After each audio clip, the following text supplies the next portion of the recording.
Lessons by Wendy Graf. Bainbridge Island, Washington State. The rented house of Ruth Feingold. The phrase utilitarian comes to mind. Dark and impersonal, it looks more like a motel room than a home. The house is curiously devoid of personal items like photographs, souvenirs, etc. The walls are bare. At rise, the house appears dark.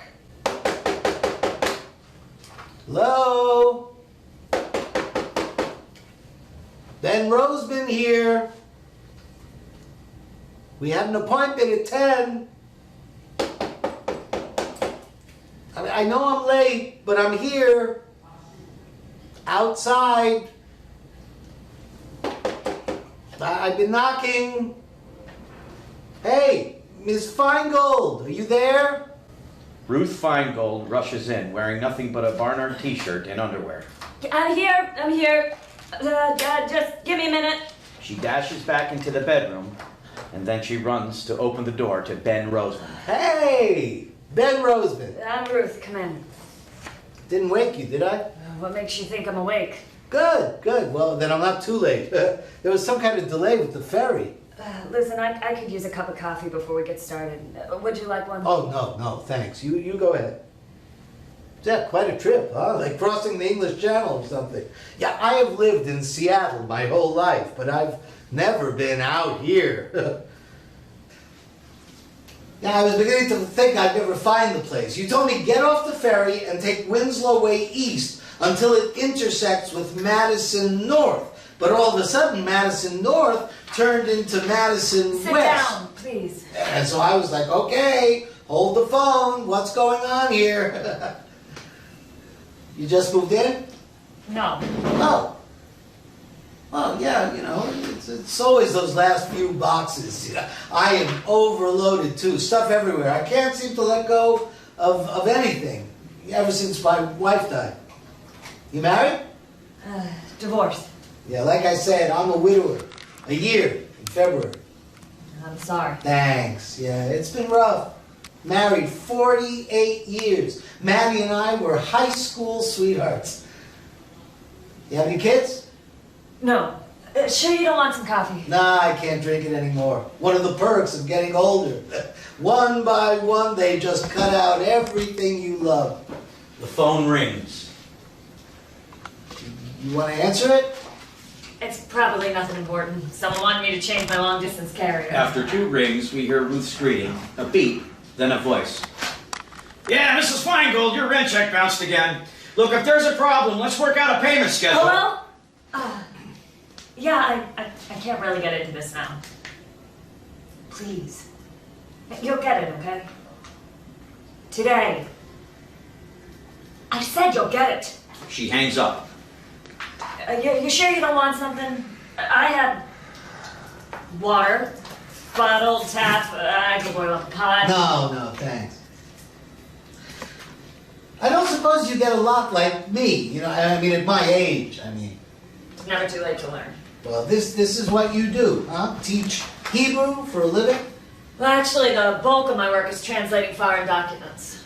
Now, I also teach travelers, French to board housewives, English to Spanish maids. Want to learn conversational Farsi? I'm available for parties. Ah, you're fluent in all those languages. Ballet. Farsi, for yes. I will remember that. The next time I have to speak Farsi. Yeah, I'm in the shoe business. Running shoes. Design them, make them. Own my own company. Here, you see these? That's 10% lighter than Nike. Cheaper, too, because you're not paying for the name. You know, I was doing what they're doing 20 years before. They just had a better marketing strategy and lots of money behind it. Yeah, I'll bring you a pair. What are you, about a 6, 6.5? A 7, but please don't bother, I don't run. Well, you should. You know, it brings out all your endorphins. So, the way this works is every week you get a new assignment. Midwest? What? You're from the Midwest? It's Chicago. Ah, you went to Barnard or you just bought the t-shirt? Yeah, you like to ask a lot of questions, don't you? You know, Maddie used to call me the National Enquirer. I can see where she was going with that. Yeah. She always said I talk too much, but hey, I can't help it. It's the salesman in me. Yeah, I have never had the chance to talk to someone like you. Someone like me. Well, who knows a lot about all this, stuff. Well, there's a lot I don't know. So, every week you get a new assignment. What did you study at Barnard? Languages. Yeah, I never got to college. A few classes over the years at the community college. But I got married. A short stint in the service, and then I had to go to work. But I never stopped reading. Books, magazines, I got them piled up everywhere. I like biographies the best. I like to discover the moment in their lives when they become successful or infamous. So every day you practice at home. What brought you to Seattle? My husband was in grad school at UW. And so you stayed on? Yes. So every day you practice at home. Then you call and read your latest assignment into my answering machine. That way you reinforce the words and the phrases. Ah, the Feingold method, huh? That's how it works. So, Hebrew, yeah. Yeah, Rabbi Frankel, he's a tennis buddy. He's not my rabbi. He's been telling me, get out of here, take a trip, you need a change. He says, here's an idea. Go see Israel. Connect with the history, the people. Don't tell him that I told you this. I murdered him in tennis. Okay, his ground strokes are better, but I kill him at the net. Anyway, so he's been bugging me about this trip to Israel. So finally I say, okay, I'll try it. And then he lays on me that I should learn how to speak Hebrew. For Christ's sake. Yeah, I never dreamed that would be part of the deal. I mean, is there much call for it? People want to learn it for travel, business, religious studies. Yeah, well, there's something I know nothing about. Maddie and I had no religion. We didn't need it. Frankel calls me a watered-down Jew. Yeah, Maddie and I, we were the all-American couple. A lapsed Catholic and a watered-down Jew. Yeah, I've always felt uneasy in a synagogue. Never knew what the hell they were saying or doing. Well, knowing the language helps you feel more a part of things. Yeah, well, why can't I just get a cute Israeli guide who speaks English? There are benefits to that. But you might even get more out of the experience if you know something about the language. I don't think that's what Frankel meant when he said connect with the people, huh? But seriously, Hebrew, it all seems like some crazy, mysterious code. Hebrew is difficult. It may be too much for you. If you'd like to reconsider... Oh, no, I'm in. I like a challenge. It keeps me young. All right, then. If you're willing to step up, the code can be cracked. And you're going to be surprised how much Hebrew you know already. She hands him a paper. Huh. Cafe, hamburger, macaroni, pizza, radio. What, these are Hebrew? When you say them with an Israeli accent, they become Hebrew. You just place the emphasis on the last syllable. Cafe, hamburger, macaroni, pizza, radio. Then you try. Cafe. Cafe, with the sound. Open your mouth wide, say like at the doctor's. Hamburger, pizza. Yeah. Hey, this is easier than I thought. Well, check out the rest of the list while I get a quick refill. And then we'll begin. Yeah, you should be careful with that stuff. It'll burn out your stomach lining. Too late, I'm addicted. What, when you're young like you are? What are you, 38, 39? 43. Still a baby. Hardly. It's kind of dark in here. Did you ever open the curtains? I bet you could see all the way to the water. Phone rings again. Yeah, I'm just going to turn down the volume on the answering machine so we won't be disturbed. So, we start with the alphabet. In Hebrew, the aleph bet. Aleph, bet, vet, gimel, and so on. Or you'll want to get a binder to keep everything in. No, I have my laptop. Well, it's my latest toy. All the bells and whistles. It's got everything, right? Gigabytes, megabytes, overbytes. You'll still need a binder. Okay. I'm ready to learn everything. Everything. Well, that's kind of a lot. Hey, we're starting from scratch. Right, the watered-down Jew. Your alphabet sheet. You know my name? Rosebin? My grandfather didn't arrive at Ellis Island with the name Rosebin. It was something like Buczynski. But when he went through the line and the immigration guy asked his name, he said, Nie Roziman. And the guy wrote down, Neil Roseman. Roseman became Grandpa's name. In Polish, Nie Roziman means I don't understand. So then you're Mr. I don't understand? That's me. Now, although the alphabet starts with Aleph, Aleph is a silent letter. Do you think all those Rosens and Rosenbergs know that they're actually I don't understand? I have no idea. Let's read through the sheet together. Yeah, I already know this. I thought you said you were starting from scratch. Yeah, I checked out the alphabet on the internet. I wanted to get a head start, a competitive edge. But did the internet teach you why the alphabet starts with a silent letter? No, Any ideas? I don't know. What, you're supposed to get louder as you go on? You're not that far off. And mystics believe that it's not just silent, it's a breath.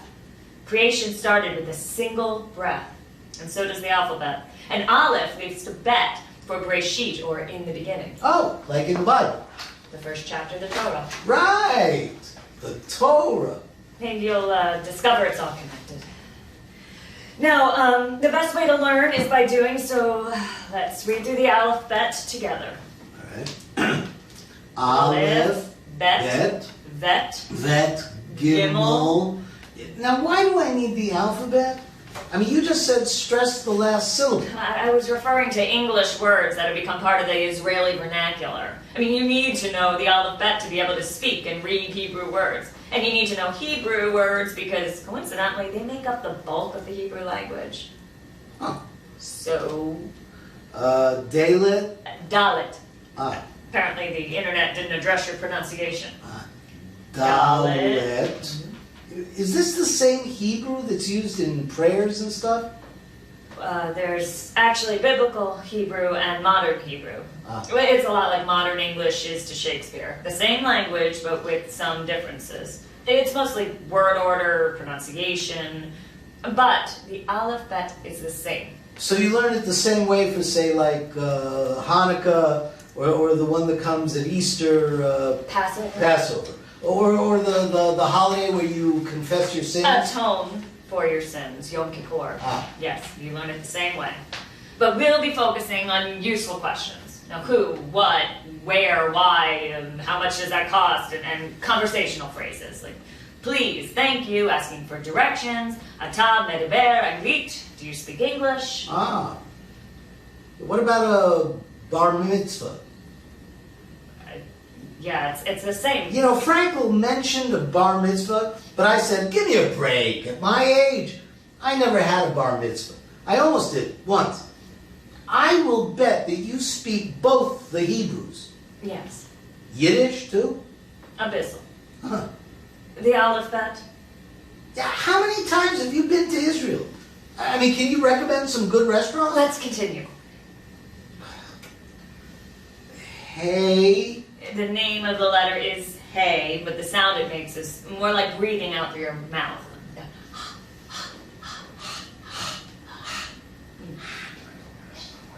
You know, you guys say I'll get more out of the experience, connect with the history and the people if I know the language. But I can't see how where's the bathroom or show me the way to the ATM is going to do that.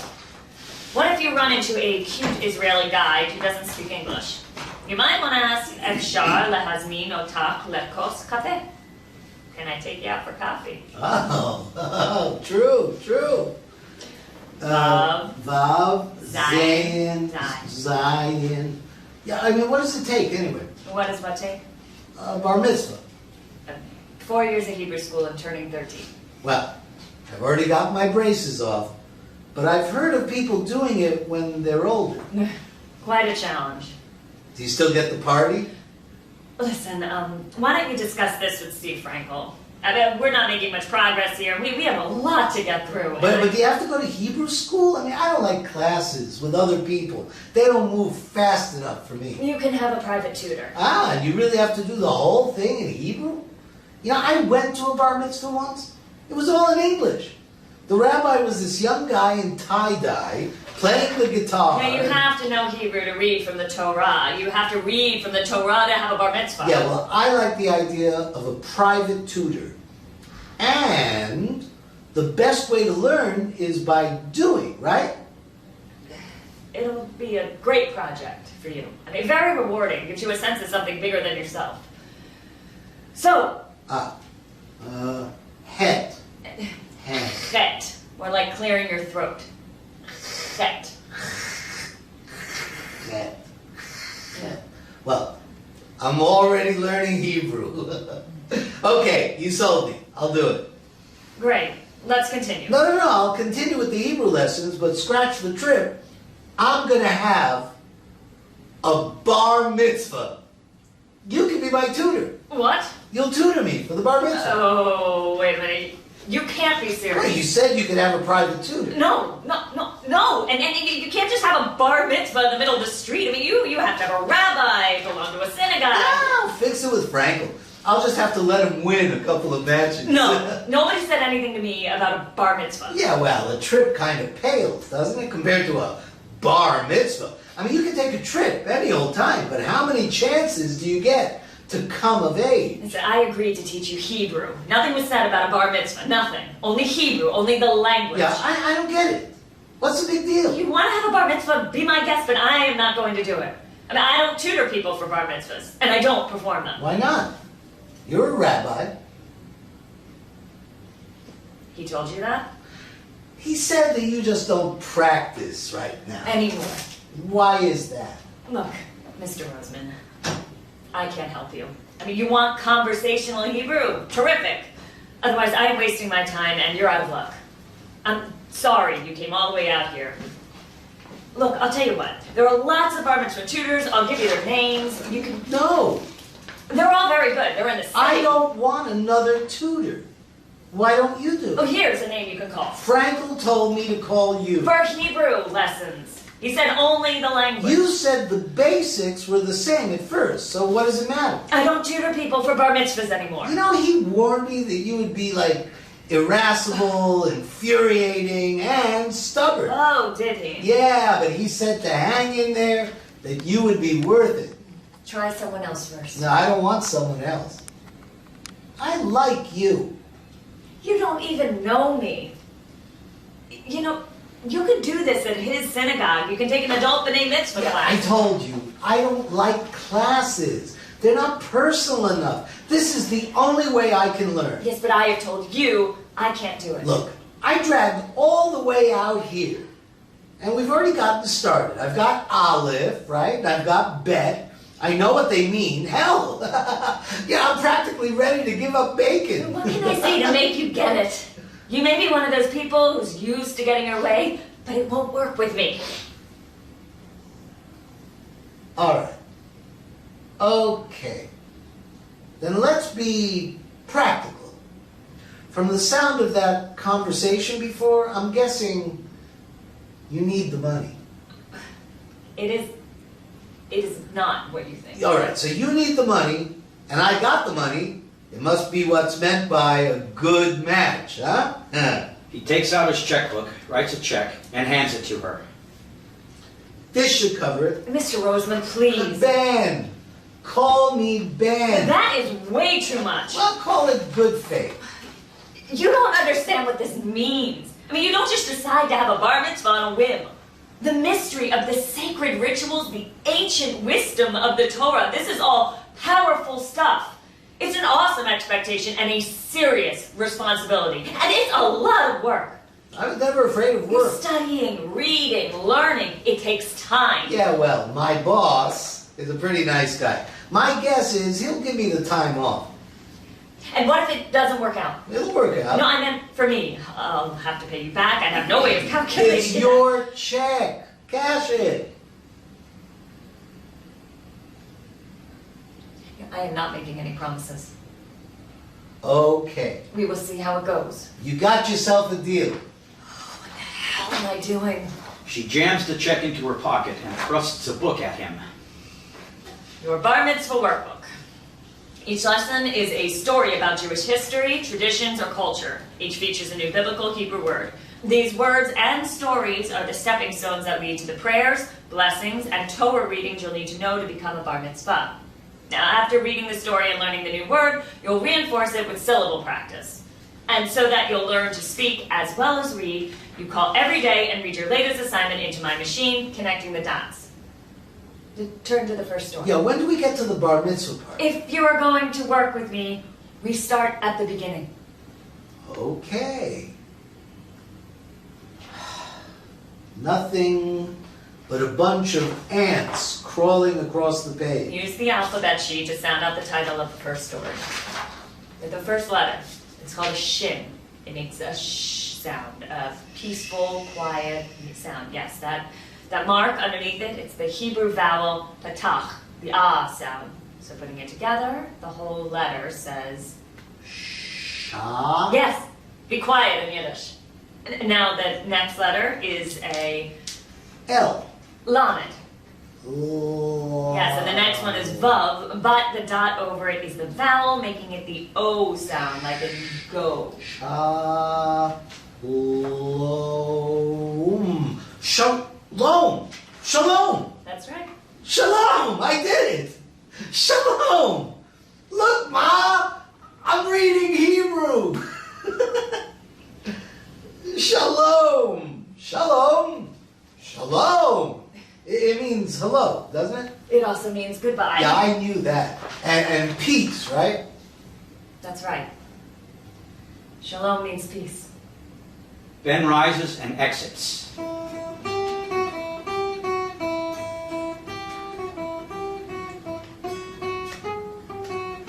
A week later.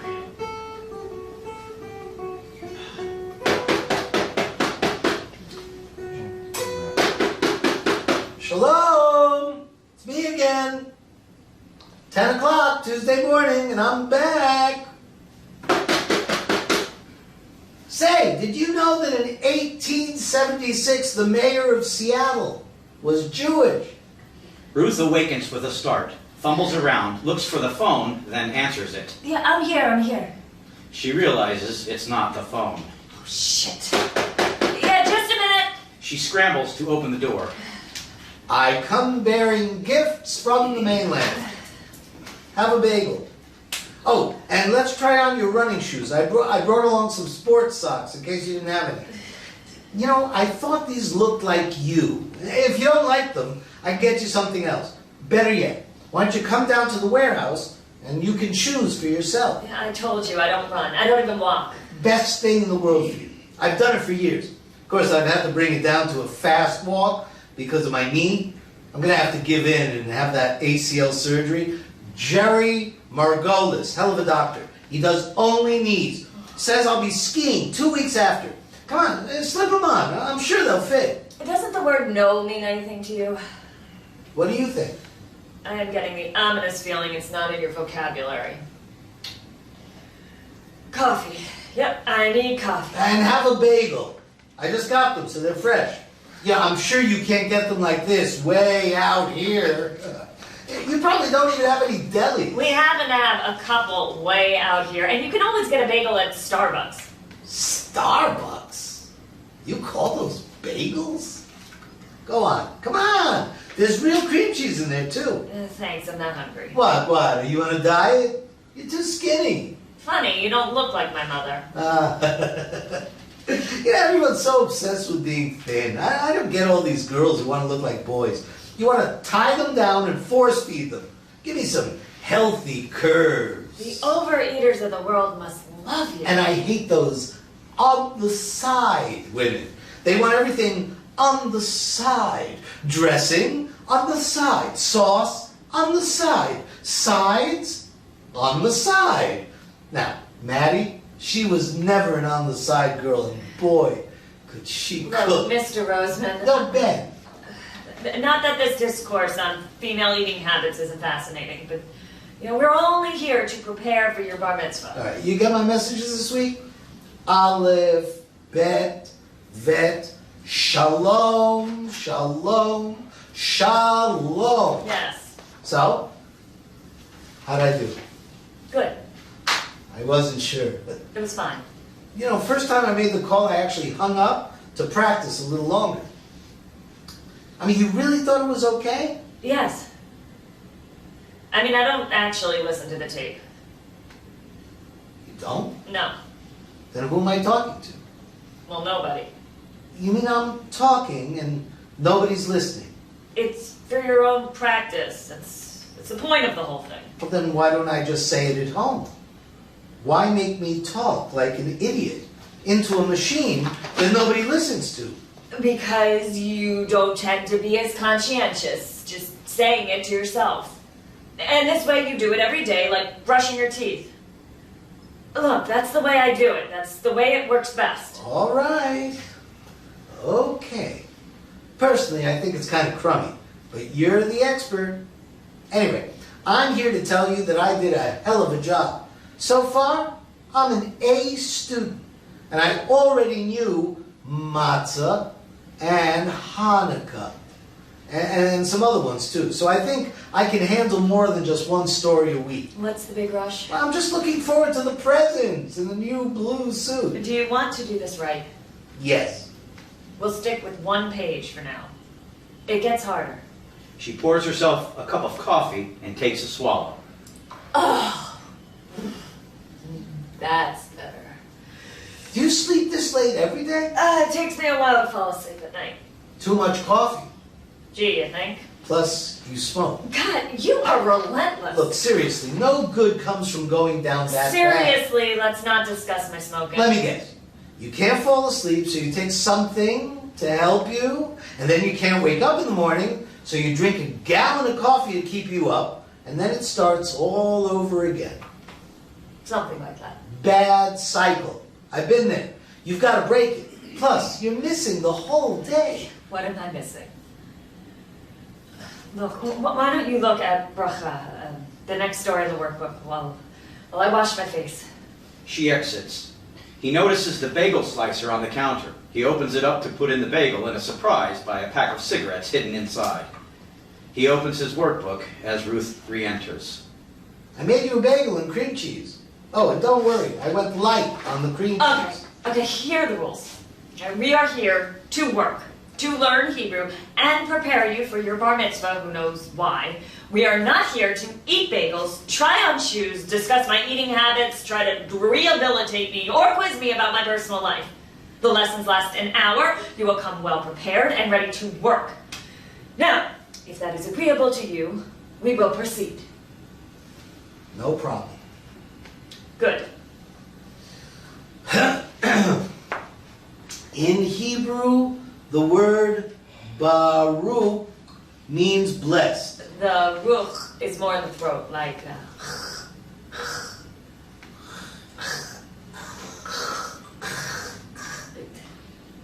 You know, you kind of deceived me. Well, now that was awfully rude of me. Well, you told me that you translated documents and taught people languages. Mm-hmm. You've been working as a waitress. Yes. Well, luckily for the restaurant patrons of the world, not anymore. And you know, who told you that? This nice guy I rode over on the ferry with. We got to talking. I asked him about jogging paths out here, and then I mentioned that I was coming to you Here's another for rule. lessons. Don't talk to me. Don't talk about me to other people. But a waitress? What, did you quit? I believe the term is let go. You know, if you don't mind my asking, I do. how in the world does a rabbi end up working as a waitress? This is not gonna work. Yeah, I knew I was crazy to agree to it. I knew it was a terrible idea. I have asked you to stop, but you can't seem to help yourself. All right, you're right. I am sorry. I won't bring it up again. I promise. Most every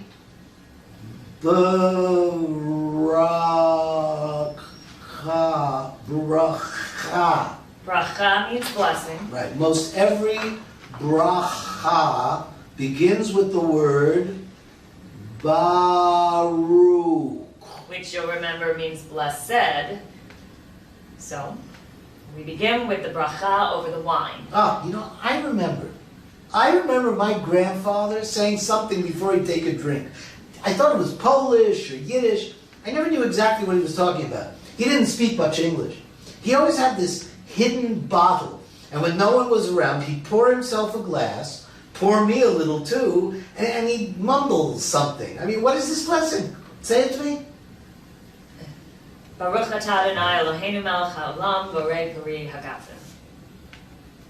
I don't know. Maybe that was it. My grandfather, he was this real Jew from the old country.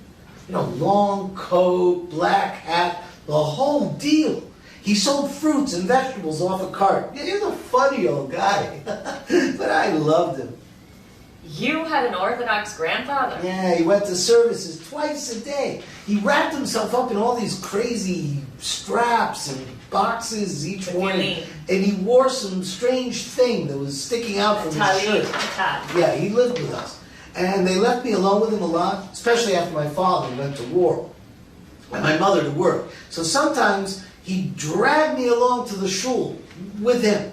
And we were packed in with all these old men, and everyone moaning and bowing, smelling of pickles and sweaty wool. I liked it when he snuck me the wine and the bread, though. And then when my father came back, and he refused to let me go with my grandfather anymore. And then when he died, my grandfather, well, that was the end of God and Judaism in the Roseman family. And the birth of the watered-down Jew? That wasn't an attempt to be friendly now, was it? No. Just checking. Where were we?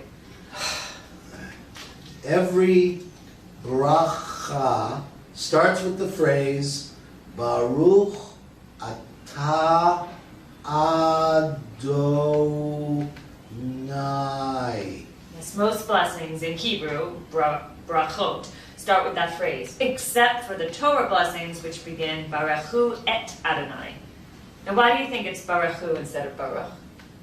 Christ, I have no idea. The Baruchu is a call to worship.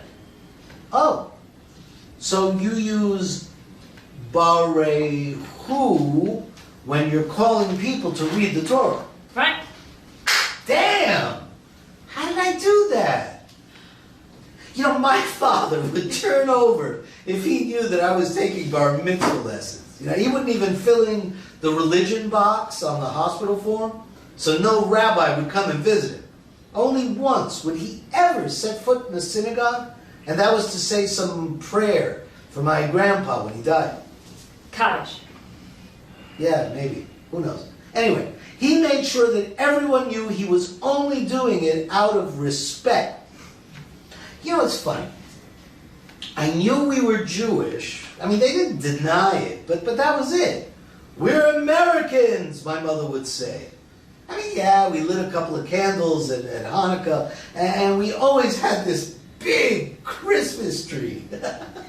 Grandpa refused to come into the room. And my father, the great communicator, they said he came back from the war, a changed man. Something happened to him, but no one ever said what.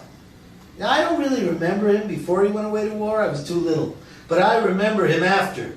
Real charming guy, always moody. Things were always tense. My mother was really nervous. She was not fun like when he was gone.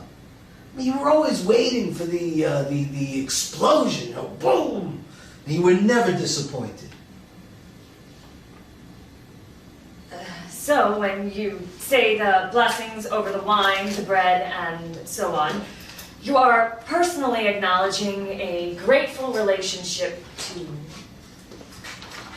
God? Yeah, I don't know about that. But I'm always personally grateful for a good bottle of wine. How about you? Are you a wine drinker, or for other than brachatorial purposes? Is that a word? Brachatorial? I think you've coined it. Oh, bracha-esque? Bracha-ticious? Yeah, you know, when Maddie died, we just used the guy at the mortuary. Some pastor or minister, whatever. He said some nice words. And then he called her by the wrong name. The lights fade.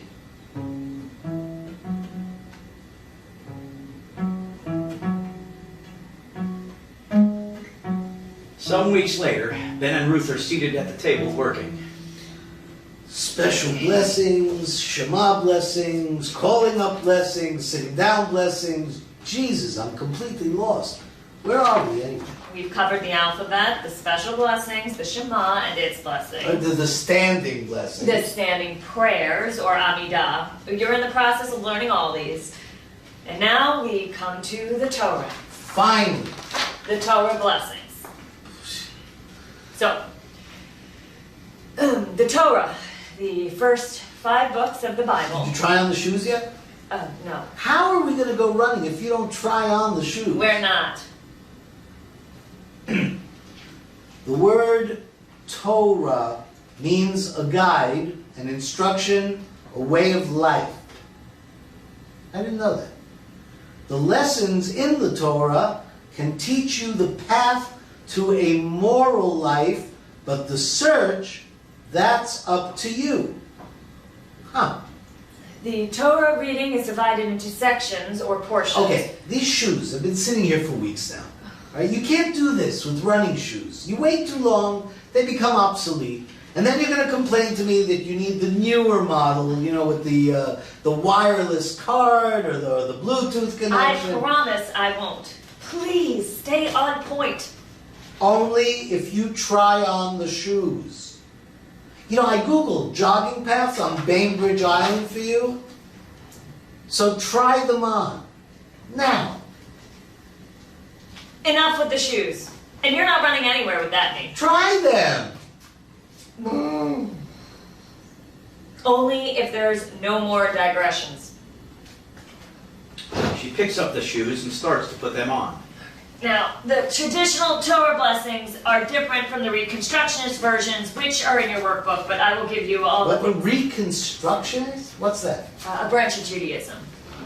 Orthodox, conservative, reform, Reconstructionism. Never heard of it. Well, it's rooted in the orthodoxy of your grandfather, but Reconstructionists believe that Judaism should always be evolving, always changing, and that it's every generation's responsibility to reconstruct its beliefs and practices to fit the times. Yeah, I don't get it. So its rules made so long ago won't become obsolete. Like the shoes. She finishes tying the shoes and stands. There. You happy? How do they fit? Fine. No, walk around in them, see how they feel. So I'm not sure I understand, but I like a religion where you can change the rules. Now, not change, reconstruct. Like buying an old house. It's not a tear down, it just needs some updating to fit the times. He comes over to feel the shoes. Lots of toe room. Good. We'll have you out on the path in no time. Or not. Are you a reconstructionist? Remind me and I'll give you a copy of the traditional blessing. That's what Rabbi Frankel uses at Beth Israel. Yeah, who's Beth? You know, all these synagogues are named after her. You know, Beth Israel, Beth Shalom, Beth Am. That means house. I know that. House of Israel. I was just teasing you. You must be thinking, what kind of dumbass question will this fool come up with next? Not at all. The entire Torah is based on questions. You know, once you start running, you'll find it easier to stop smoking. That's when I gave it up. You smoked? Mr. Healthy Choice. Oh, pack and a half a day. And then I had a scare. A few years ago, I got lucky. You want to hear something really bizarre? I still smoke in my dreams. And it's been a long time since I had my last cigarette. But I'll tell you a secret. I loved it. There was nothing like pulling off the wrapper on a new fresh pack, and you unzip the gold string, and all 20 of those little suckers were packed in, so proud, straight, tall, ready to go to work. A new pack of cigarettes was like a new beginning. Like starting over. Like a virgin for the very first time. Well, you know, if the shoes hurt at all, I could bring you new ones. You know, I don't think I would have taken you for a shoe salesman. I'm a shoe manufacturer. And what do you mean by that? Oh, don't get me wrong. Clearly you could sell anyone anything. But shoes? I mean, I just never would have guessed that's what you are. It's not what I am. It's what I do. Well, or used to do. Used to. Yeah, I cut back a lot when Maddie was sick. I let the younger guys take over. And then when I was ready to come back, someone was sitting in my chair. Yeah, I'm still an owner, but you know, I'm still involved. Hey, I bet you can't guess what I once wanted to be. Something prosecutorial. No. An investigator. I know. The guy who beats the confession out of you. I wanted to be a dancer. A dancer, like a ballet dancer? No, a dancer in the movies. Like Gene Kelly or Fred Astaire. You know, my mother loved escaping to the movies, seeing all those old MGM musicals, you know, dancing it up in the kitchen afterwards. And when my father was away, I became her partner. Of course, I only came up to her chin. You know, Maddie and I were ballroom dancers. I can never tell when you're being serious. Oh, it was serious, all right. We danced every Saturday night. We won trophies, medals. One year, we won a bronze for the quick step at the USA Dance Sport Championships. You are a man of many surprises. Yeah, I gave it up when Maddie got sick. I mean, what's Fred without Ginger? Huh. I'm just gonna get some more coffee. You drink too much coffee. How about some water? It's better for you. I'll get it. Fine. All of a sudden, he breaks into a couple of fancy dance moves. What is that? He dances again. Pretty impressive, huh? Tell me you're not impressed. What a loss for the movies. Never mind the movies. What about MTV, huh? He sits down and picks up his bagel. Before you dive into that bagel, I know you want to say the motzi. Blessed are you, Lord our God, King of the universe, who brings forth bread from the earth. In Hebrew. Oh. Now, you know most of it. It's in your workbook. Page 26. Oh, here's that Kaddish thing. I mean, Jesus, don't tell me I have to learn this too. Later. The mourner's Kaddish is an affirmation by the mourner that despite his tremendous sorrow, he still believes in God and the worthwhileness of life. The Kaddish ends in a prayer for peace. Wait. This prayer, the prayer itself never even mentions death or even the person who died. I said it comes later. The motzi. Let's hear it. All right, here it is. Uh-oh. Okay, here goes. Baruch atah Adonai Eloheinu melech ha'olam ha'motzi lechem min ha'aretz. See?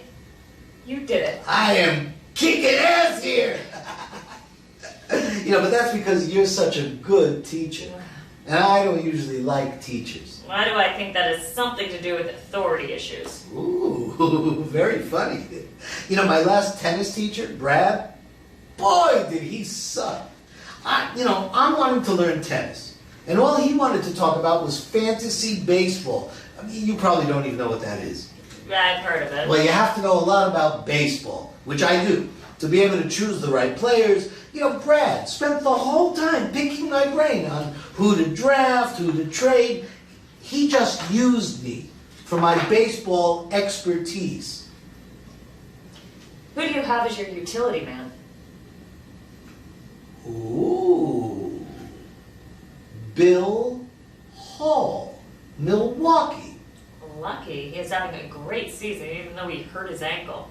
Averaging like 271 already. How about your closer? Well, I took a shot with Gagne. Ooh, that is rolling the dice. What, you know about baseball? You speak fluent Farsi. How could some idiot let you go? Actually, I don't really even like baseball. Yeah, well, it's tough being a Cubs fan. No, I mean, I just watch a lot of TV. How long since you two broke up? A while. And that's when you moved way out here? You always say way out here, like it's Siberia or something. Yeah, you know, Cubs fans have their hearts broken every year, but they keep coming back to try again. Maybe it's time to get back in the game. Like, pick another team.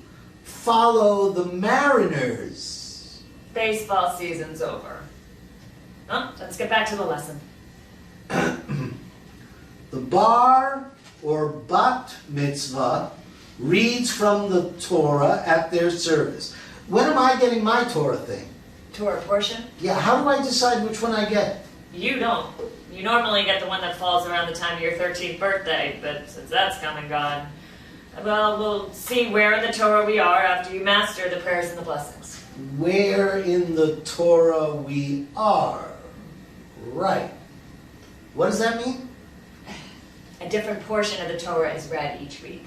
It corresponds with the Jewish calendar, taking a year to read all 5 books. Then you celebrate a holiday called Simchat Torah and start all over again.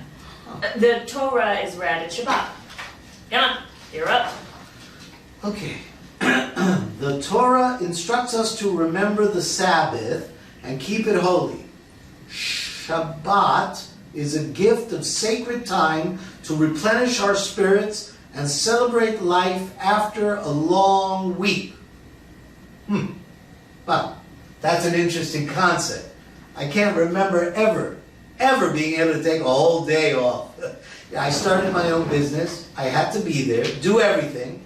I hired the employees. I made the sales. I designed the marketing strategy. I did the books. I even had to keep an eye on things down on the line. And Maddie, she was a nurse. And she usually had a Friday night, Saturday morning rotation. And then we had errands to do in the afternoon, work in the garden. We danced most Saturday nights. Sometimes we had an antique show. Did I ever mention that we collected classic American pottery? We have entire sets from 50s diners and vintage fiesta ware. There's this old legend about the fastest runner in baseball. That he was famous for how quickly he could round the bases, how rapidly he could steal home. And one day the coach found him standing, motionless, in the middle of the field. "What are you doing? Would you stop in the middle of a play?" he yelled. And the player replied, "Well, I've been running so fast, I've left my soul behind. I'm waiting for it to catch up to me." You made that up. Okay, but this Shabbat thing sounds like a luxury if you have to make a living. It is the most important part of the week. Just a completely different feeling than any other night. A time to be together, catch up, reconnect. It makes you a family. Laughing at your dad's stupid jokes, singing the same old songs, blessing each other. Friday night was always a time for a good cry from my mother. Every Friday night we'd stand around the table and watch her circle her hands 3 times over the candles. She'd cover her eyes, bless the candles in a whisper, and then, voila! She'd be crying. She cried for how old we were, for the people less fortunate, for all the relatives she had lost. I remember my father saying it was a time to be a human being. When I was little, I thought he said a human being. Yeah, look, I can see it if you have kids. A family. Maddie and I, it was only the two of us.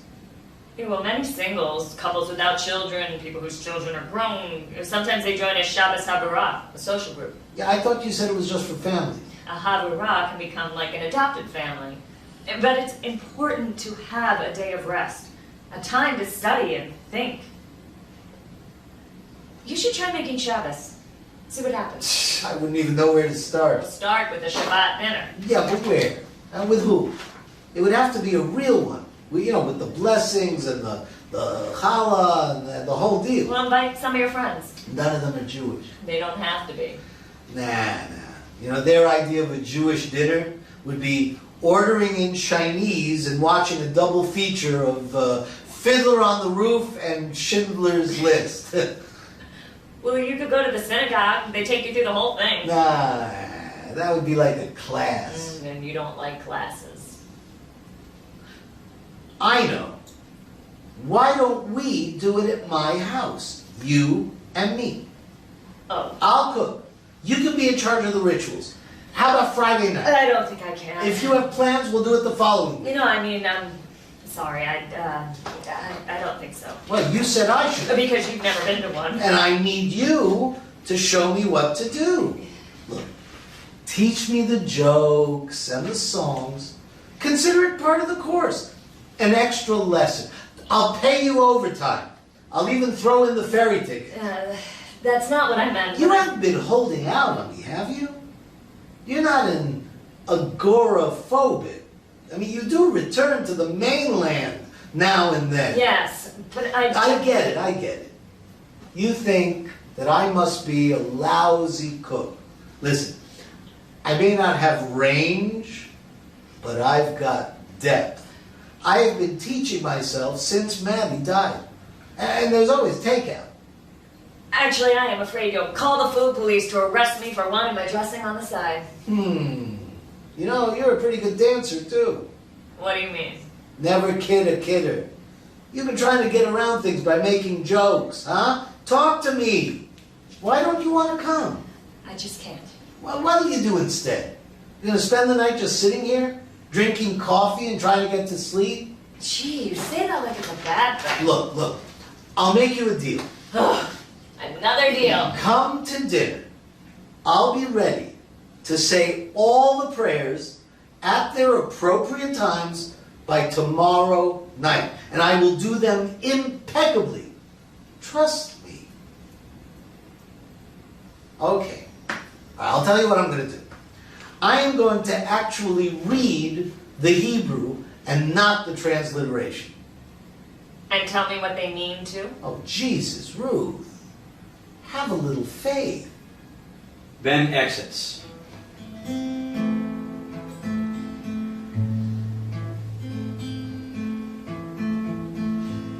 One week later, it is now raining.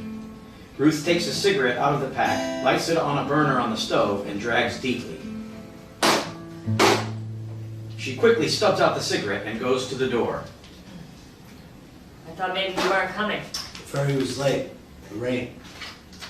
Come in. Dry off. Hang your jacket there. What do you want me to do with this umbrella? I don't want to drip all over your fabulous decor. Put it by the door. Still raining hard? Lots of water. Well, if there's one thing Seattle has no shortage of, it's rain. The first year I lived here, it rained like 189 days out of 365. Ve'ahavta et Adonai Elohecha b'chol levavecha uv'chol nafsheba. Nafshecha. Christ.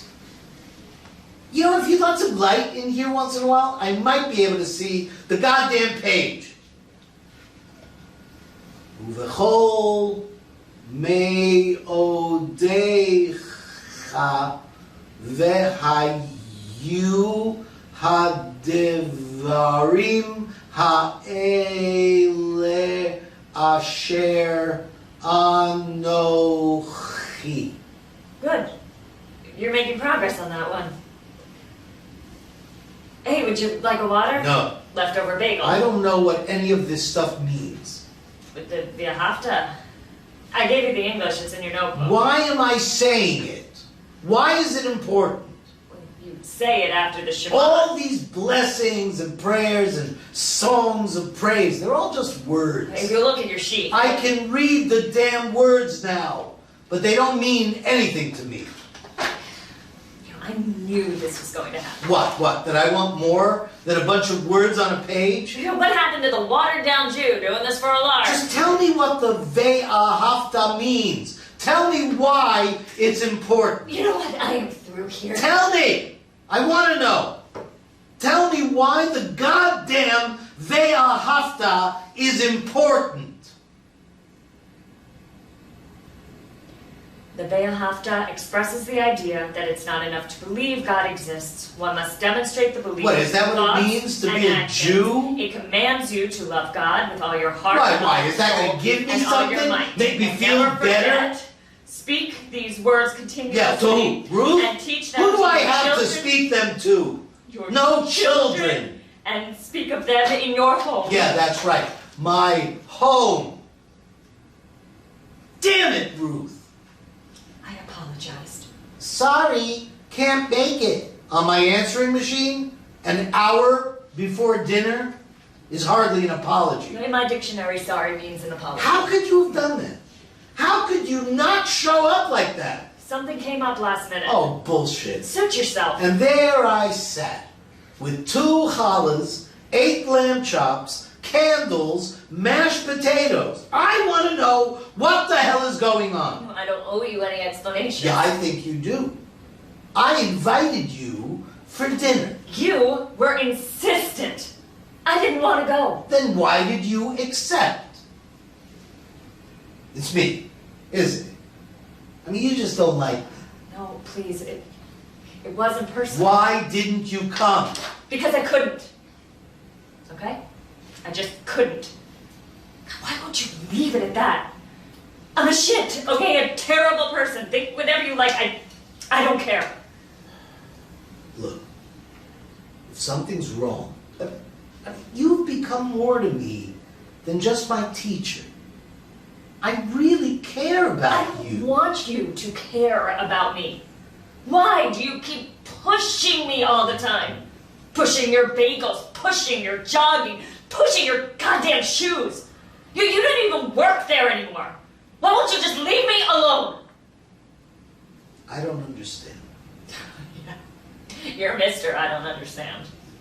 Listen, I am sorry about dinner. Sorry you came out here in the rain, but please, just leave me alone now. Okay, Ruth, fine. But this was just rude and hurtful. The Shabbat dinner was your idea. You were the one who pushed me to try it. And what kind of person are you anyway? I was cooking this whole dinner for us, and then you blow me off at the last I minute? don't want to have dinner. I can't. You have to stop asking me. I can't have Shabbos dinner, or speak these words, or teach my children anything. I don't have any children. I had a little girl, Rachel. She was killed 3 years ago, the night before her bat mitzvah. Oh my God. I didn't know. Oh God. I'm so sorry. It was a Friday, just before Shabbat. We were in Jerusalem, finishing lunch in Zion Square. It's a very big square. I mean, at the end of Ben Yehuda Street, very crowded and popular, like, you know, University Village. We were waiting to pay the bill. She saw a yogurt store, asked if she could get some. Joe, my husband, and I stayed to figure out the currency. And we heard this bomb. Boom. No. I rushed outside. People were running, screaming, glass and blood everywhere. I could hear myself shouting her name and Joe shouting mine, but it was all so unreal, like watching a movie. I found her. She was thrown onto the counter of the yogurt store, a gash on her forehead, her hair matted with blood. There were 2 large wounds where metal bolts had lodged in her chest. Part of her arm had been blown away. The yogurt ticket was clutched in her other hand. She was still smiling. Ben exits.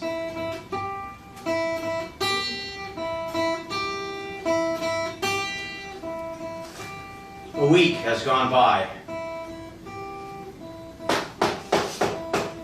Hey, Hey, come in! Hey, I'm just making some coffee. You probably don't want any. no, I mean, because you never want any. I always want it. I just can't have it. Yeah, right. Can I get you something else? No, I'm fine. Listen, Ruth, about what we talked about last Yeah, it's week. fine. Really, forgot it. I hope you got my message. Yeah, I'm fine. Thanks. Did I leave my umbrella here last week? Wait, it's by the door. Don't let me forget it. So you checked out a bar mitzvah? Yeah, field trip. How was it? Say, Ruth, I knew everything. Well, everything you've taught me so far. But it was a lot. And they used the traditional Torah blessings, by the way. But I followed along perfectly with the kid.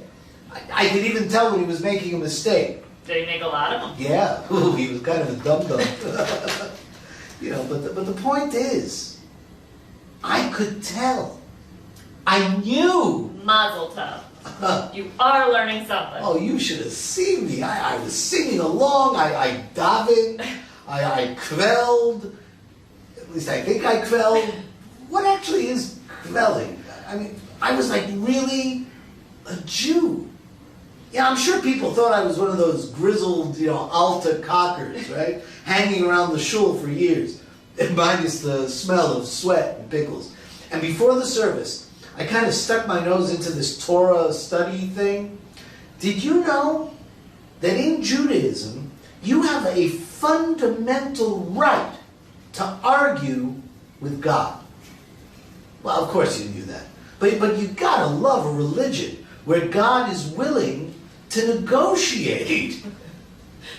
So today I thought we'd review the Avot Ve'emot, our fathers and mothers. Wait, there's more. What do you mean? More news. There is? Yeah, and it's kind of big. You got an offer from NGM. Close. What is it? Well, after the bar mitzvah, I was all inspired, and so I played Frankel this week for my Torah portion. What? Yeah, we made a deal that if he won, he had to give me my Torah portion soon. So I let him beat me. 7-5-6-4. Total gift. You are not serious. I am getting it in the next couple of weeks. This has got to be a first. I can't wait to see which one I get. Oh God, I hope it's a good story. Joseph and his coat, or the Red Sea parting, the 10 Commandments. So the end's in sight. Huh. Yeah, you'll know the date soon. That I will. At last, the Torah. Oh, so the first question is, what did you say we're doing today? And the second one is, can I open a window? It really smells of smoke. Oh, you're only here 5 minutes. Come on, just one, a little one. You need some fresh air. Don't you ever get tired of badgering me? Are you kidding? It's the part of the week I look forward to the most. Okay, we'll start small. Just a crack, so you won't go into shock or anything. Knock yourself out.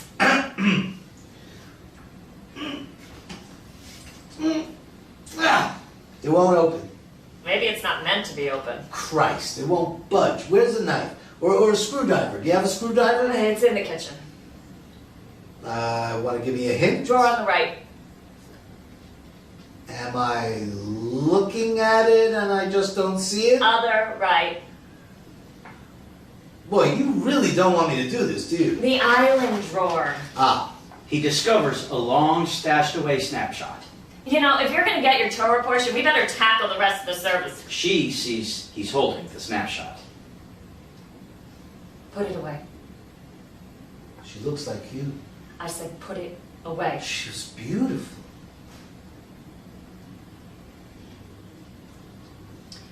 We need to get started on your lesson. How long are you going to keep her hidden in a drawer? As long as I want. And I don't need to hear it from you two. You know, everyone says the same thing. As time passes, the pain eases, things will get better, life will move on. Well, it doesn't. No, it hasn't. And everyone thinks I've grieved long enough. You haven't seen what I've seen. What I can't get out of my mind. The sirens, the smoke, pieces of people. You know, I had to step over someone with their stomach hanging open to find her. And then when I think maybe I am starting to get over it, when I have one day it doesn't feel completely impossible to get out of bed, I go outside and I hear somebody call, Mommy. My God. She was only 13. 13. And we've been at each other for so long. Leave me alone, close my door, you don't understand. I've been warned all girls go through it. But we'd always been so special. I suppose I pushed her too hard. Wanting to oversee her bat mitzvah speech, needing to be involved. She'd have none of me. Yeah, she only wanted Joe. But then we left for Israel a few days ahead of him.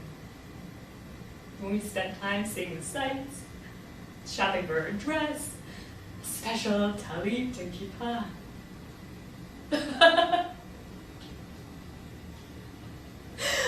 Rachel and I, we broke into the most uncontrollable giggles at the Western Wall. I mean, it's the holiest of places. You know, all kinds of strict religious protocol. We couldn't stop laughing at these Japanese tourists with the cameras around their necks trying to figure out the rules. We kept egging each other on. You know, we were really inappropriate.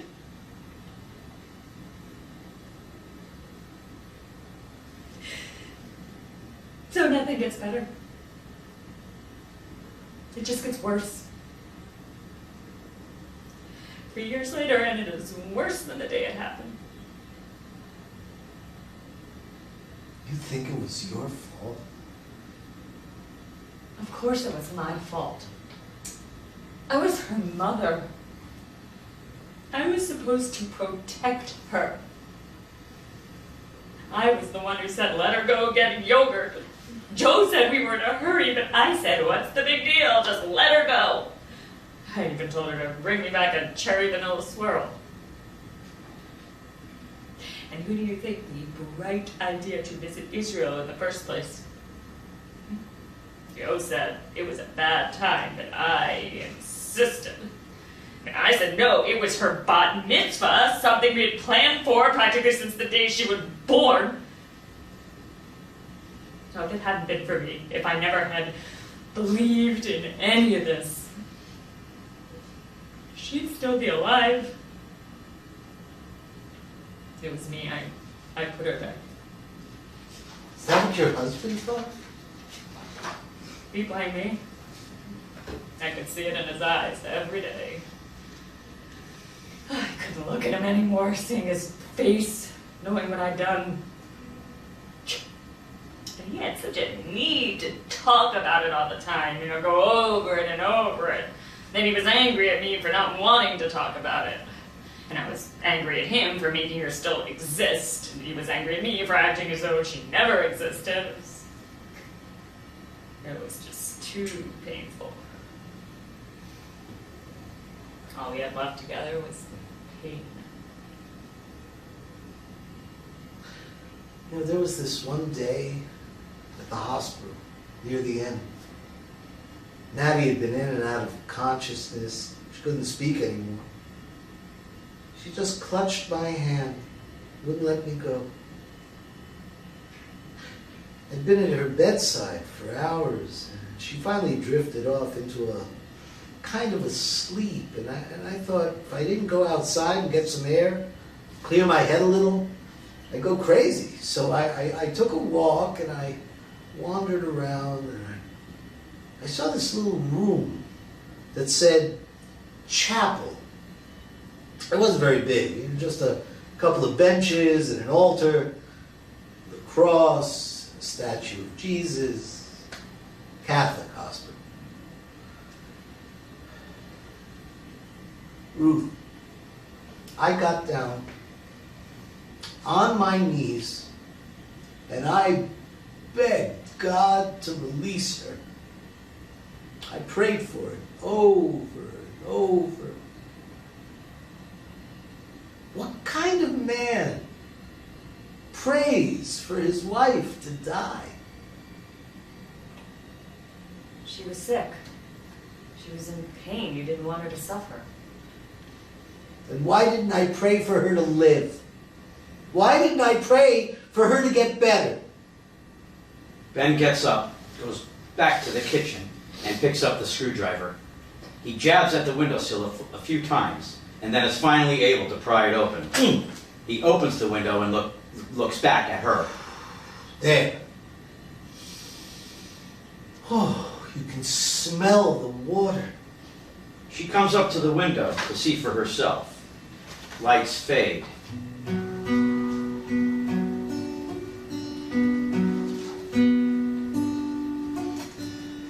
Ben and Ruth enter through the front door a couple of weeks later.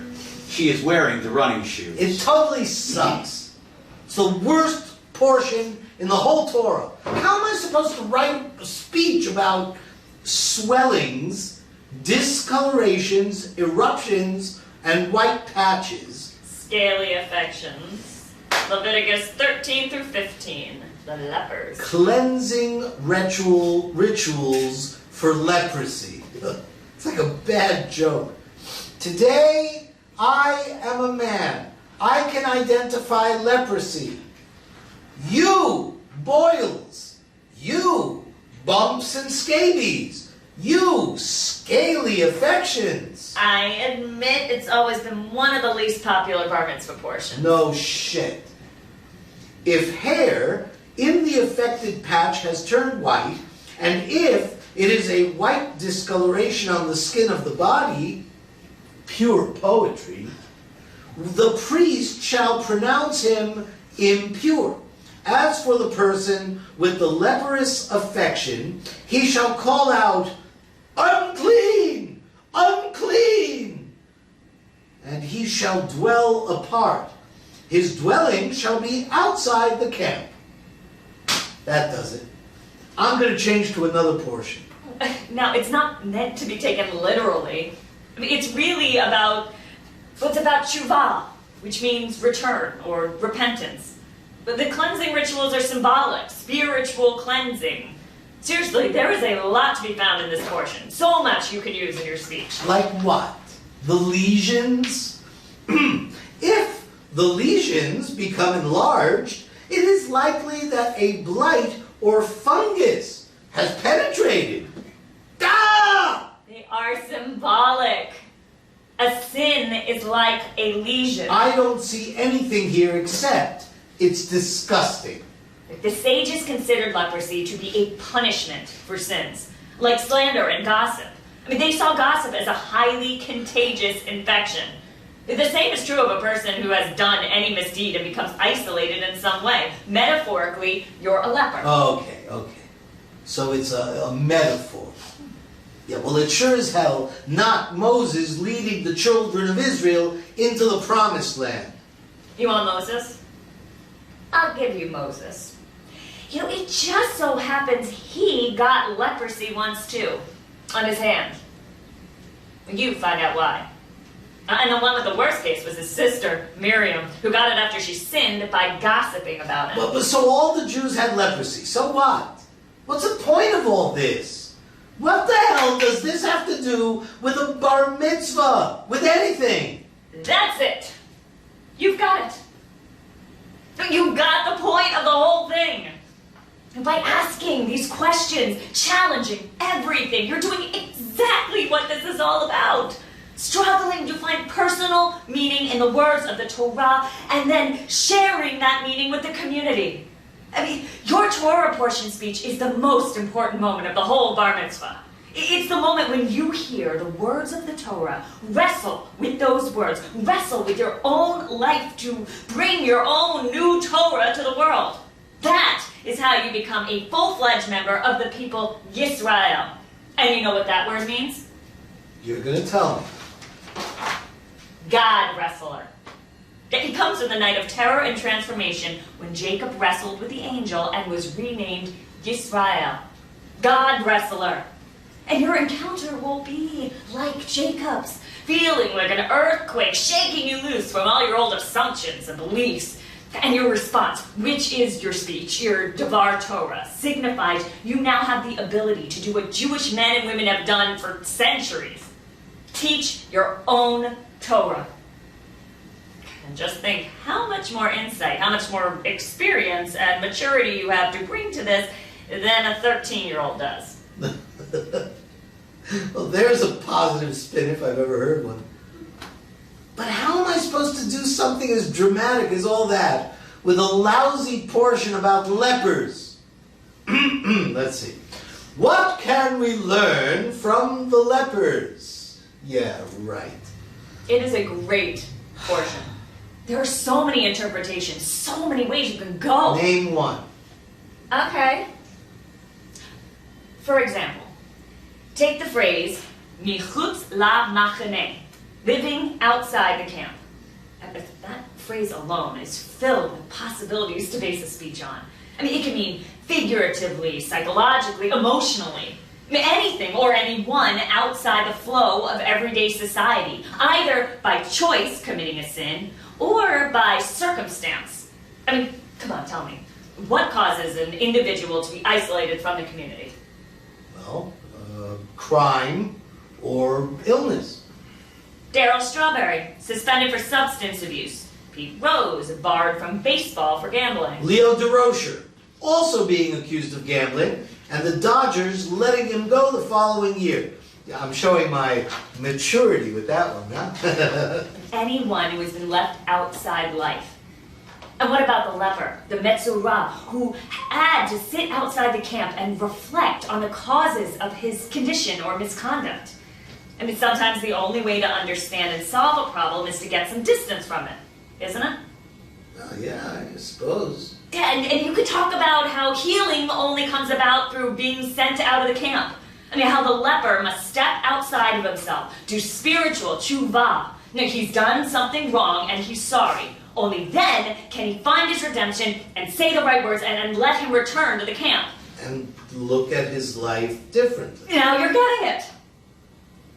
And the cleansing rituals? Tangible ways in which the Metzorah can purify himself from his sinful deeds. Then unclean means spiritually. Yes, exactly. And don't forget, the best part is it's all very hopeful, because the Torah tells us tzara'at is not a permanent condition. It's about change. It's about growth. It is about healing. My God, Ruth, you miss it. Tell me you don't miss it. Miss what? All of it. Everything. Reading the Torah, teaching its meaning, having something to believe in, being a rabbi. Well, it's no longer possible for me to stand on a bima and celebrate the oneness of God, teaching his messages when I no longer feel them in my heart. You miss God. God. Oh, which God would that be? Or the one who let a little girl get blown up because all she wanted was a dish of frozen yogurt? Oh, no, maybe you mean the God of Sharif Abdul-Jarafi, who earned his parents a new apartment and himself a place in paradise when he walked into a crowd one Friday, shouted, "All is great," and detonated himself, killing 8, wounding 15. You mean that God? Come on, Ruth. No God, no religion has ever condoned the killing of innocent people. Oh, really? Oh, yeah, well, how about when God told the children of Israel to kill the Canaanites? If they're going to lead everyone astray, kill all of them, men, women, and children. Oh, and how about what God did to Job? For 25 pages, he dishes out the worst of the worst to poor Job, who, incidentally, was a very pious fellow. And then, when Job asks him, what the hell am I supposed to make of all this? God answers, don't question me. I don't want to hear it. I don't want to hear from you. Oh, and how about when God commanded Abraham to sacrifice his child? You want to be a Torah scholar. How about that guy? Yeah, but didn't God spare Abraham's child? Yeah, well, he didn't spare mine. And don't tell me that's because I didn't have enough faith in him. I did. I honored him and I was devoted to him. I never would have been in Israel in the first place if it weren't for my faith. So you tell me, how could he have allowed it to happen? Just tell me where he was that day. Yeah, but don't bad things just happen? Aren't they just bad luck or bad people or bad things? He let her die. God couldn't prevent that. Then what good is he? I don't want to believe in a God who rewards the people trying to get close to him by turning his back. All my life, I had a relationship with God. I felt him everywhere. I loved him deeply. And I talked to him all the time. In the car, at the market, at night when my head hit the pillow. But now I only see his absence. Now I only hate him for abandoning me. But tell me something, Ruth. As a rabbi, you must have counseled people who had terrible tragedies, losses. What did you tell them? That God had abandoned them? That it was God's fault that they were suffering? And what did you tell these people when they asked you, what good is God?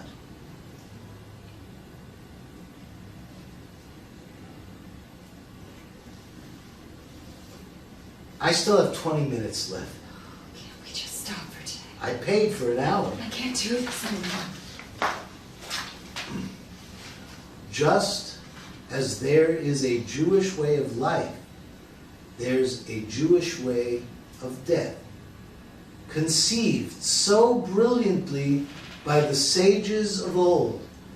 The laws and customs were designed to treat the deceased with reverence while providing concern for the welfare of the living, who, despite great loss, must carry on. Death is beyond man's control, but the pursuit of life is not. Like most Jewish laws and customs, you will discover that they are all connected. You wrote this. You wrote this whole workbook, didn't you? I mean, you've forgotten your own words. They're useless. They don't work anymore. They have no meaning. They do. I've learned how powerful a meaning every time I've come here. Every time we've had a lesson. I mean, you've shown me the meaning. Every time you taught me something new. Teach me how to say Kaddish. No. The workbook, your workbook, the words you wrote, tells me what it's about, but that's not enough, is it? Show me what to do. You said that I would need to learn it. I mean, I can't figure out Aramaic, that's for sure. Okay then. Let God's name be made great and holy in the world that was created as God willed. May God complete the holy realm in your lifetime, in your days, and in the days of all the house of Israel, quickly and soon. Amen. May God's great name be blessed forever and as long as worlds endure. May it be blessed, and praised, and glorified, and held in honor, viewed with awe, embellished and revered, and may the blessed name of holiness be hailed, though higher than all the blessings, songs, praises, and consolations that we utter in this world. Amen. May heaven grant a universal peace and life for us and for all Israel. Amen. May the one who makes peace in the heaven make peace for us and for all of Israel and for all who dwell on earth, and let us say, Amen.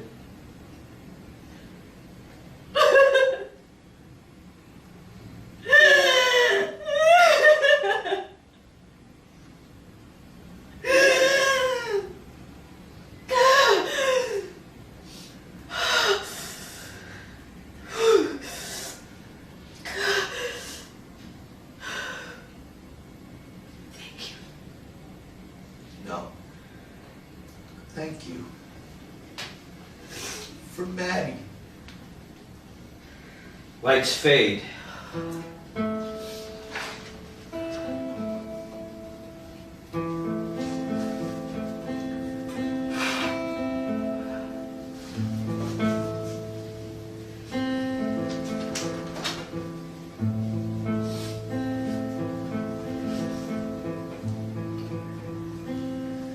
A few weeks later, we see Ben go to the kitchen, get a bottle of water, open it, and drink, all the while talking to Ruth, who is on the other side of the bedroom door. So, how was your trip? How was Chicago? Oh, Wendy. You haven't been oversleeping again. No, just jet lag. Oh, wait till you hear this. You know how you said there's a blessing for everything? Well, I Googled blessings, and on AskMoses.com, I found a blessing for a safe trip. AskMoses.com. Oh yeah, it's a great website, full of information. Anyway, it's called Tefilat HaDerech. I know I'm past the expiration date, but Nisiya Tova, that means have a nice trip. You probably knew that. Ruth enters. Hi. Well, you look nice. Oh, for a change? No, not at all. I was just pointing out that you looked a little nicer. Your way of telling me you rarely see me out of my sweats. I have seen you in the clothes you've slept in on more than one occasion. But why don't you take it for the compliment that it is and say thank you? Thank you. Yeah, my mother took me shopping. She wanted to make sure I looked presentable in front of her people. How was it? I'm glad I went. It was time I saw her again. I pushed her away for a long time, and, well, she lost someone she loved too. You said she was an English teacher? At the same public high school since 1962. I mean, she was the grande dame of the place, insistent on using her own methods. I mean, even the principals were afraid of her. She's this tiny little woman, but completely formidable. I mean, especially for me. I remember when I was in 6th grade and announced I wanted to be a rabbi to my teacher when I grew up. And my teacher laughed. She told me rabbis were men and suggested I be a rabbi's wife. Well, as soon as my mother heard this, she marched right down to that school and in front of the whole class informed the teacher that I could be anything I damn well wanted to be. You know, it's really too bad there were no female rabbis ordained until 1973. My mom would have made a good one. So, 2 generations of great teachers. Come on. And her retirement thing? Very impressive. It was amazing how many of her old students came back for it. So, what about you? What have you been doing? Did you work on your speech? Nope. Yeah. I don't know. Jesus, Ruth, I didn't think it would be such a struggle. I never had trouble knowing what to say before. I've tried a bunch of things, and I can't tell if they're right. And I really want it to be good, meaningful. I want to be a god wrestler. I'd say you're already on your way. All right, well, I have the opening down.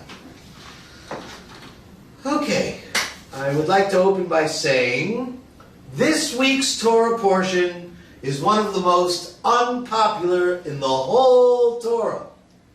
That'll hook them. Right? It's filled with warnings about lepers, plagues, disgusting skin diseases, and all the rituals required to cleanse the lepers and allow them to return to the community. Then I say, it's actually a great portion because it has so much we can find personal meaning in. I got that for you. It's not really about diseases and plagues and lesions. Those are just metaphors. And the cleansing rituals are really spiritual cleansing. Do I have to go into the actual descriptions of the white patches and the scaly affections? No, you already said they were metaphors. Right. The way I see it, the real lesson in this portion is not about the diseases, but how to bring people back to the community when they've been outside the camp. That's exactly right. You see, you are a great teacher. But then comes the hard part. No, just talk about yourself, how you figure into it all. Yeah, well, it's rough, so don't expect much. My journey to bar mitzvah. To becoming a bar mitzvah. To becoming a bar mitzvah. It's been a long journey back. I've discovered I am capable of accomplishing far more than I could have imagined. Oh, this is stupid. No, you're going in the right direction. Sometimes healing only comes about through being isolated by stepping outside yourself. Oh, wait, I forgot this part. The Torah unrolls in both directions, and so does my life. God, it sounds so trite. Just speak from your heart. Personalize it more. The truth is, what started as a lark, a challenge, a joke, has become... Well, I wasn't very serious at first. Little did I know that this experience would... Wait, no, you're doing fine. Stay with what it means to you. I realize how little I know. Yeah, you know what? I don't want to do this now. I can't. I'm just not ready. All right. Whenever you're ready. Oh, I almost forgot.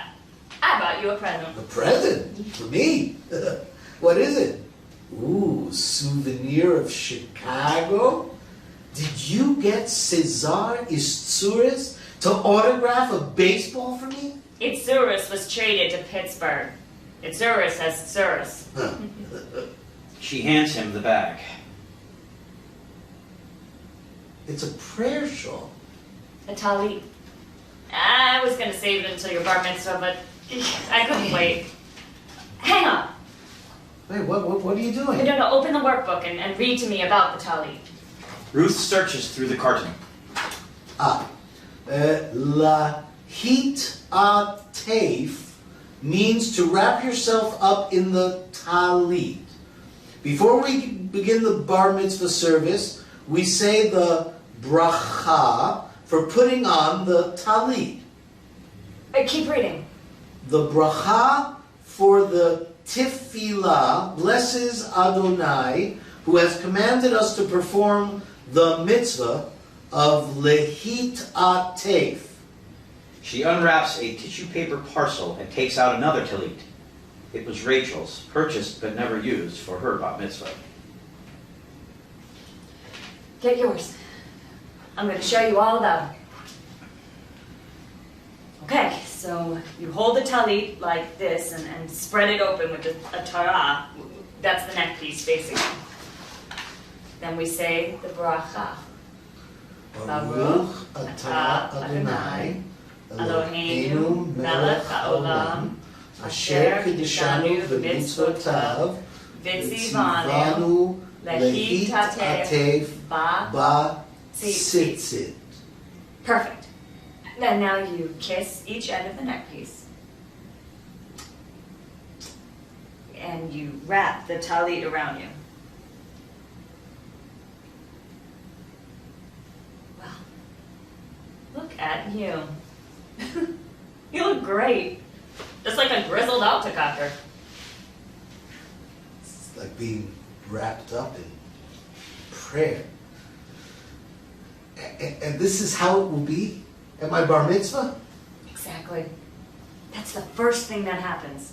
The presentation of the talit. Okay, here we go.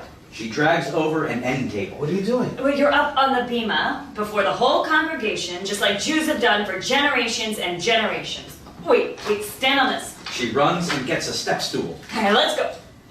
First comes the barachu and the matovu. Well, I will be the congregation. How lovely are your tents? Oh, how lovely are your tents, O Yaakov? In Hebrew, of course. Of course. Right, then the Shema and its blessings. Ask everyone to rise. Please rise. Shema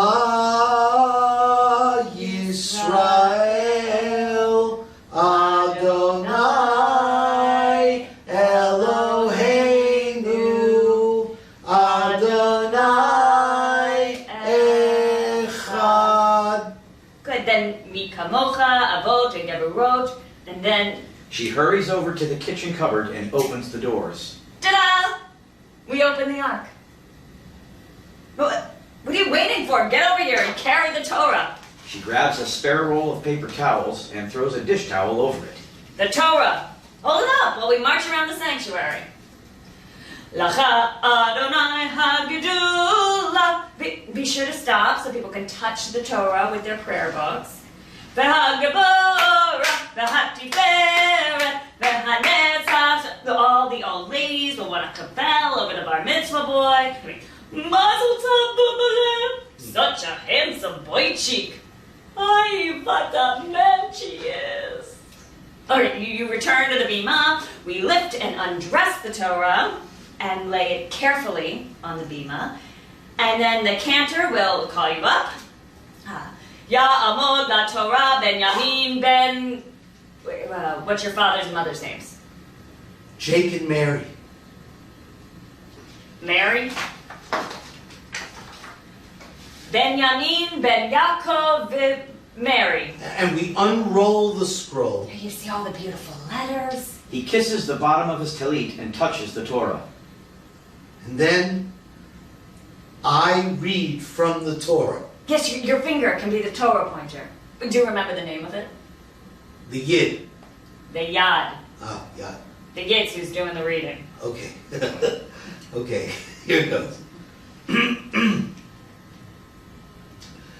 V'chatzrua asher bo hanega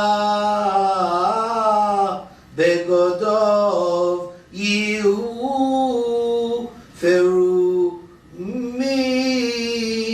verosho yeh forua. You're doing great. Keep going. You sound so beautiful. Ve'al safam yate ve'tomei tomei yiro. Come on, you know this. Kol yimei asher hanega bo yitmo timehu Hadad Yeshev Michutz LaMachane Michutz LaMachane.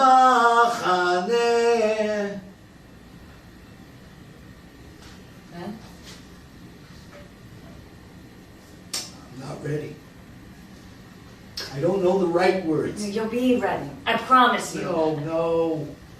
I know the right words in the Torah. I just don't know the right words to get me back into the camp. Look, there's this guy. He catches a lucky break. He meets the love of his life, vows that when they have children, he will never be the kind of man his father was. Never be that kind of father. But they never get the chance, never have those perfect children. They try and try, but they just keep coming up empty. No, he won't adopt. Thank you very much. He won't even discuss it. And neither will she. Oh, they tell themselves that just because you don't have children, well, that doesn't mean you're not a family. They have a lot of other things. Work, dance, their collections, a dog named Howard, heirloom tomatoes. They tell themselves their lives are very full. You see, nobody knew whose fault it was. Who's the damaged one? Who's the one lacking, less than, guilty? She thinks it's him. He blames her. She feels responsible. He does too. Yeah. Deep down, he's really afraid that he's the one. And so they stop talking about it. He doesn't want to, and she's afraid to push him.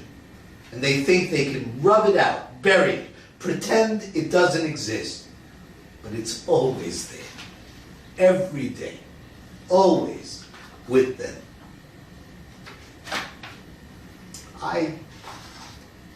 We should have talked about it. I should have said, Maddie, I love you. We have a good life. It doesn't matter whose fault it is. But I couldn't say the right words. I had the chance, damn it. I had 100 chances. But I blew it. Yeah, I never had the courage. I should have done that for her, for us. Why couldn't I? Why couldn't I give her that gift?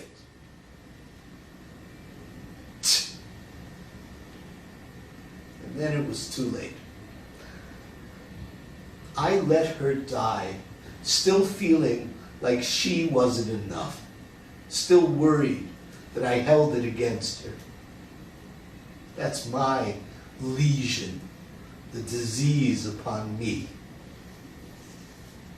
And now you know the kind of man who prays for his wife to die. That is what the Torah is all about, Ben. Return, repentance. People who have done something wrong and are sorry. All right, the hell with that, Ruth. The hell with the Torah and the lepers and the plagues on my house. Are the lepers going to help me ever make things right? Is the Torah going to help me live with what I've done, make some kind of peace with it? Yes. Yes, it gives you the chance to say the right words, your own words, to begin again. Yeah, well, I missed that chance. It's over. No. No, you're only saying that because you're scared to move past it. Scared to imagine you could have a different kind of life. A true act of tshuva just asks two things. We are truly sorry for the wrong we have committed, and we promise to do better. That is what it's all about. Yeah, well, the Torah didn't help you, did it? Did it? And if it's so goddamn powerful, if it gives all the answers to all the questions of life, I didn't say it had the answers, it just teaches you the path. Then why can't the Torah help you? Why can't you say the right words and begin again? And if you can't, then how the hell can I? Yeah, exactly. All right, look, I'm through here. Give me an incomplete in the course. I'm not taking the final. Ben, no. Please. You've got it wrong. A bar mitzvah isn't the end of something. It's only the beginning. There's nothing final about it. I mean, coming of age means you're ready to start working, start wrestling with the really difficult questions. And now you are ready to ask those questions. To who? No. No, I won't let you. You put on that talit again and get back up on the bima. You didn't finish. You need to finish your Torah portion. We both need kippahs. She grabs 2 yarmulkes, puts one on her head, and thrusts the other at him. I will be there. And I will perform your bar mitzvah. For a couple of weeks now, I've taken the ferry over on Saturday morning and driven into town to my old synagogue. Each time I just ended up sitting in the parking lot.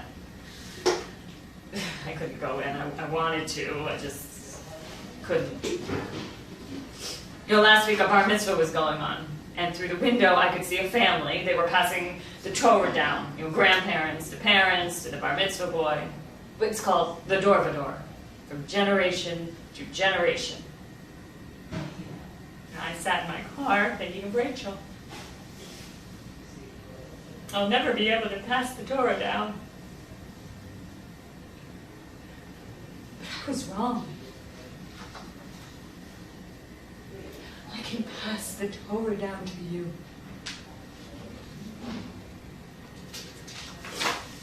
Please, Ben. Let me do this. I have to.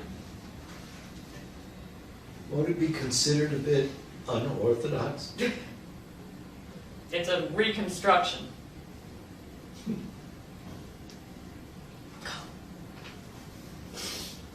Get back up there.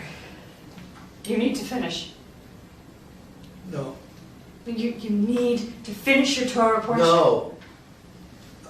I'll begin again. I want to begin again.